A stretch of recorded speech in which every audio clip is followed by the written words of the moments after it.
माता शबरी की कथा।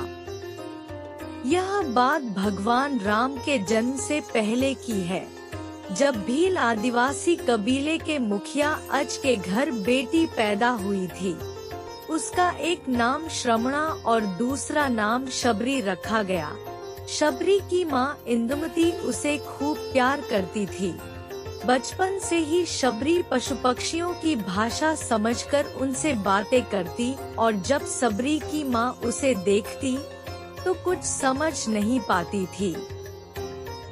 कुछ समय बाद एक पंडित ने शबरी के परिवार को बताया कि वो आगे चलकर सन्यासी बन सकती है। इस बात का पता चलते ही शबरी के पिता ने उसका रिश्ता तय कर दिया। जैसे ही शादी का दिन नजदीक आया, शबरी के घर वालों ने खूब सारी बकरियां और अन्य जानवर घर के पास लाकर बांध दिए। एक दिन शबरी का माँ जब उसके बाल बना रही थी तो उसने माँ से पूछा, इतने सारे जानवर हमारे घर में क्यों लाए गए हैं? माँ ने जवाब दिया, बेटी, तुम्हारा विवाह होने वाला है, इसलिए हम लोगों ने इसका इंतजाम बलि के लिए किया है। तुम्हारी शादी के दिन ही बलि प्रथा होगी और फिर इनसे स्वादिष्ट भोजन बनाकर सबको परोसा जाएगा। यह सब सुनकर शबरी दुखी हो गई। काफी देर तक शबरी ने उन जानवरों को आजाद करने के बारे में सोचा। सोचते सोचते शबरी के मन में हुआ कि अगर ये जानवर यहाँ नहीं होंगे तो इनकी बलि रुक सकती है। ऐसा नहीं हुआ तो मेरे घर से कहीं चले जाने पर ही यह बलि रुकेगी। जब मैं ही नहीं रहूंगी तब न विवाह होगा और न ही बलि प्रथा। इससे मासूम जानवर बच जाएंगे। इसी सोच के साथ जानवरों को रखी गई जगह पर शबरी पहुंची। उसने सोचा कि उन्हें खोल देती हूँ, लेकिन वो ऐसा नहीं कर पाई। उसके बाद शबरी जंगल की तरफ भागने लगी। भागते भागते शबरी ऋषिमुख पर्वत पहुँच गई। वहाँ करीब 10,000 ऋषि रहा करते थे। शबरी को लगा कि वो भी इसी जंगल में किसी तरह ऋषि मुनियों की सेवा करके अपना जीवन जी लेगी। वो चुपचाप उसी जंगल के एक हिस्से में किसी तरह से रहने लगी। शबरी रोजाना ऋषि मुनियों की झोपड़ी के आगे झाड़ू लगाती और हवन के लिए लकड़ियां भी लाकर रख देती थी। ऋषि मुनियों को समझ नहीं आ रहा था कि जंगल में उनके काम अपने आप कैसे हो रहे हैं। एक दिन शबरी को किसी ऋषि ने देख लिया। उसे देखते ही उसका परिचय पूछा। जैसे ही शबरी ने बताया कि वो भील आदिवासी परिवार से संबंध रखती है, तो उसे ऋषियों ने खूब डांट लगाई। शबरी को इस बात का बिल्कुल भी पता नहीं था कि उसकी जाति छोटी है और उसे ऋषियों द्वारा जाति की वजह अपमान सहन करना पड़ेगा। इतना सब होने के बाद भी शबरी हर ऋषि मुनि के दरवाजे पहुंचती और उनके आंगन में झाड़ू लगाकर उनसे गुरु दीक्षा देने के लिए कहती।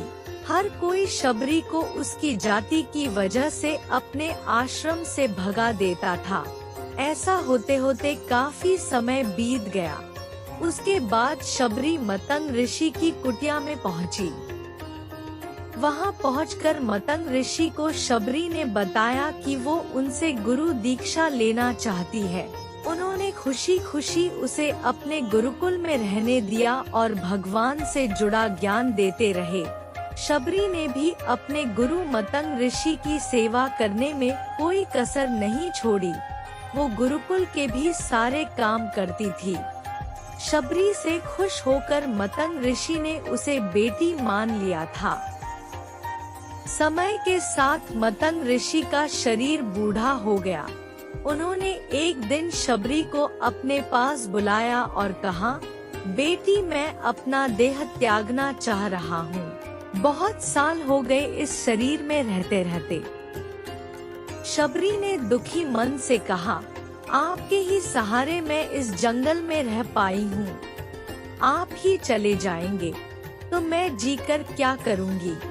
आप अपने संग मुझे भी ले चलिए, मैं भी देह त्याग दूंगी। मतंग ऋषि ने जवाब दिया, बेटी, तुम्हें चिंता करने की जरूरत नहीं है। राम तुम्हारी चिंता करेंगे और ध्यान भी रखेंगे। शबरी ने राम का नाम सुनने के बाद पूछा, वो कौन है और उन्हें मैं किस तरह से ढूंढूंगी। मतंग ऋषि ने बताया, राम कोई और नहीं भगवान है। वो तुम्हें सारे अच्छे कर्मों का फल देंगे। तुम्हें उन्हें ढूंढने की कोई जरूरत नहीं है। वो एक दिन खुद तुम्हें खोजते हुए इस कुटिया में आएंगे और तुम्हें उनके हाथों ही मोक्ष मिलेगा। तब तक तुम इसी आश्रम में रहो। इतना कहते ही मतंग ऋषि ने अपना शरीर त्याग दिया। शबरी के मन में मतंग ऋषि के जाने के बाद से एक ही बात थी कि भगवान राम स्वयं उससे मिलने आएंगे।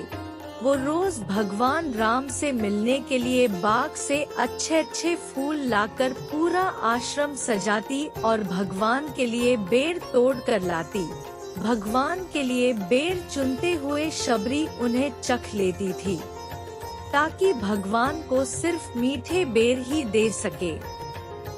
रोजाना शबरी इसी तरह भगवान के दर्शन की आस में फूल और बेर इकट्ठा करती रहती थी।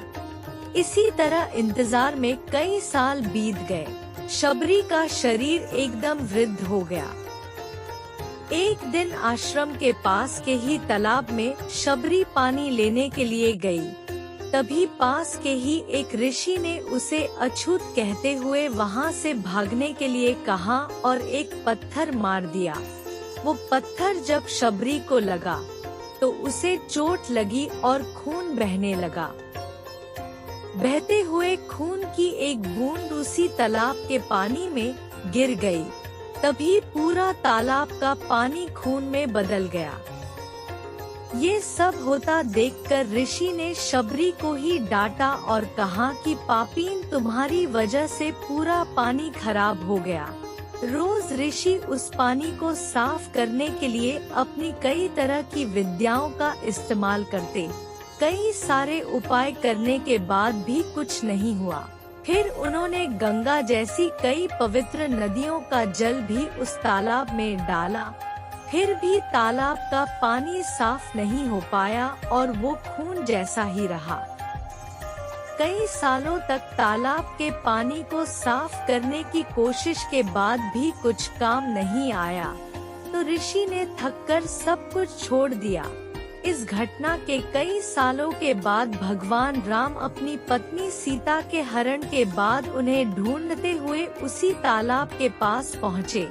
ऋषि मुनियों ने उन्हें पहचान लिया।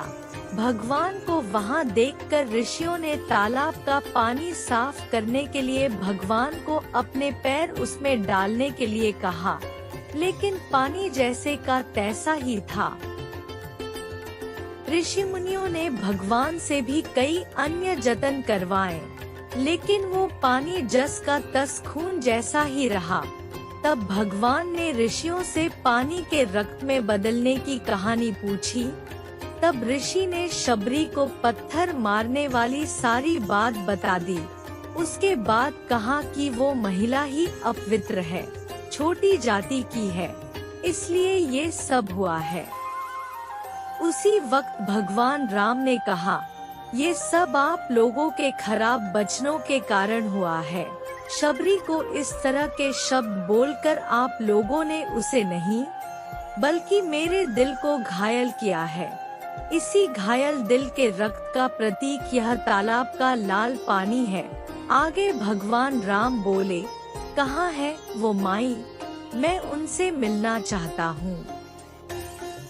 तब तक शबरी उसी तालाब के पास पहुँच जाती है। इस दौरान शबरी के पैर को ठोकर लगती है और कुछ धूल उस तालाब में गिर जाती है। तभी सारा पानी साफ हो जाता है। भगवान राम सबसे कहते हैं कि देखिए, आप लोगों ने क्या कुछ नहीं किया, लेकिन पानी साफ नहीं हो पाया। अभी सिर्फ इनके पैर की थोड़ी सी धूल ने ही तालाब का पानी साफ कर दिया।